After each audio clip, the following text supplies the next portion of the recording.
वो 74 वर्ष के हैं, हम 80 वर्ष के हैं। 1980 में हम विधायक रहे और वो 1985 में आए। उनको तुम ताम करना नहीं चाहिए था, इस बात की चर्चा किया। आज विशेष चर्चा ये करना चाहते हैं कि माननीय मुख्यमंत्री जी को तो हम लोग कह ही चुके हैं कि उनके भोजन में पिछले कई एक दिनों से विषैला पदार्थ मिला करके साजिशतन जल्दी किसी को चीफ मिनिस्टर का गद्दी मिले, इसके लिए एक साजिश के तहत उनको विषैला पदार्थ खिलाया जा रहा है, जिसका नतीजा है कि महावीर चौधरी के पोर्ट्रेट पर उन्होंने माल्यार्पण नहीं किया, अशोक चौधरी के माथे पर दे दिया जो जीवित हैं। उसी प्रकार से महिलाओं के बारे में क्या क्या न कहा, आज हिंदुस्तान नहीं संसार वाकिफ हो चुका है।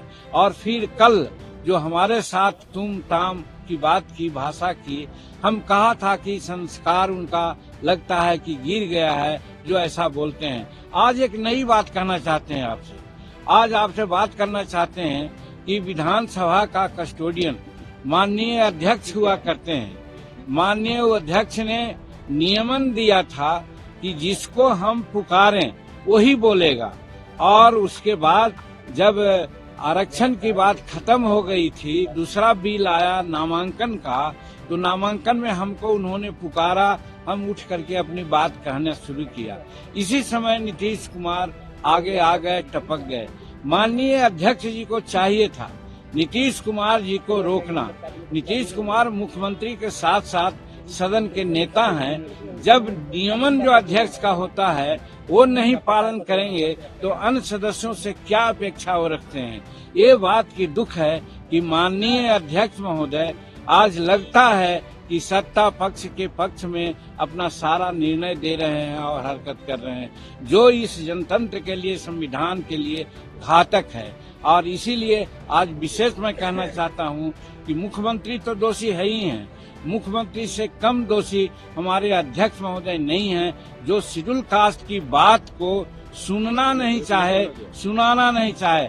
हम क्या कह रहे थे, वो लोग कहना चाहते हैं कि आरक्षण का बिल का हम लोग विरोध करते हैं। कतई नहीं, हमारे एनडीए के साथी लोग बढ़ चढ़ करके ये कहा कि हम समर्थन नहीं बल्कि सर्वसम्मति से इसको पारित किया जाए, और बाद में उन्होंने घोषणा की। तो जहां तक आरक्षण का सवाल था उस पर कोई टीका टिप्पणी नहीं थी। हम सिर्फ यही कह रहे थे आरक्षण का क्वांटम आप बढ़ा दीजिए। लेकिन डॉक्टर अंबेडकर साहब ने कहा था जब संविधान में आरक्षण की बात आई थी तो कि 10 वर्षों के बाद उसकी समीक्षा हो। हम नीतीश कुमार से यही जानना चाहा, आप कम से कम 15-18 वर्ष में और 15 वर्ष पहले आपके बड़े भाई ने जो शासन किया, कितने दलितों को उन्होंने आरक्षण दिया है, कितना बैकलॉग है, इसके बारे में कुछ सोचा महोदय? तो उसी प्रकार से ये 20% न कर दें या 25% कर दें, उससे कोई फायदा नहीं है। हम उदाहरण साइट किया कि 1971 से यहाँ पर रोस्टर नियम लागू है। रोस्टर का मतलब होता है कि 16% तक शेड्यूल कास्ट के नौकरियों में आरक्षण दिया जाएगा। आज जानते हैं दुख कहते हुए हो रहा है। हम तो समझते हैं कि सत्ता पक्ष के लोगों को शर्म आनी चाहिए कि आज 73-74 वर्ष संविधान लागू हुए हो गया, और जो रोस्टर लागू की बात आती है तो उधर 71 में हुआ तो कहने का मतलब है कि 29 वर्ष उधर हुआ और 23 वर्ष इधर हुआ, तो कम से कम 40-50 वर्षों का अवधि में कितना प्रतिनिधित्व है? प्रतिनिधित्व है 3.7। आप जोड़िए 16% प्रतिनिधित्व देने में कितना साल लगेगा? यही हम उनको कहना चाह रहे थे कि माननीय मुख्यमंत्री जी आप इसकी समीक्षा कीजिए। याद है हमको 1955-56 के आसपास में मुंगेरी लाल जी के अध्यक्षता में शेड्यूल कास्ट और शेड्यूल ट्राइब्स के आरक्षण को तजवीज करने के लिए आयोग बना था। उस समय कहा गया था कि 7% आरक्षण मात्र मिला है और बाकी बैकलॉग है। आज मैं समझता हूं कि 7% से भी कम है हमारा प्रतिनिधित्व शेड्यूल कास्ट का।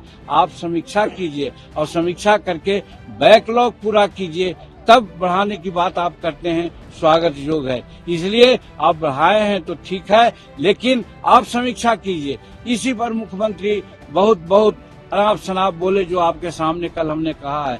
यहाँ पर सदन के कस्टोडियन होने के नाते माननीय अध्यक्ष जी को, एक सदस्य को, एक जो पूर्व मुख्यमंत्री रहा है उसको प्रोटेक्शन देना चाहिए था। माननीय मुख्यमंत्री को समझाना चाहिए था कि ये तथ्यपरक बात हो रही है, उलूल जुलूल की बात जीतन मांझी नहीं कर रहा है, इसलिए आप थोड़ा साइलेंट रहिए, इनकी बात को सुनिए। वो सुनाने में कोई रुचि नहीं ली। इसलिए मैं समझता हूँ ये जो आज चल रही है बात, चाहे महिलाओं का अपमान का मामला हो या आरक्षण में जो अभी बैकलॉग है उसका मामला हो, इसके चलते हम लोग समझ रहे हैं कि सत्ता पक्ष महिलाओं का विरोधी, शेड्यूल कास्ट का विरोधी है।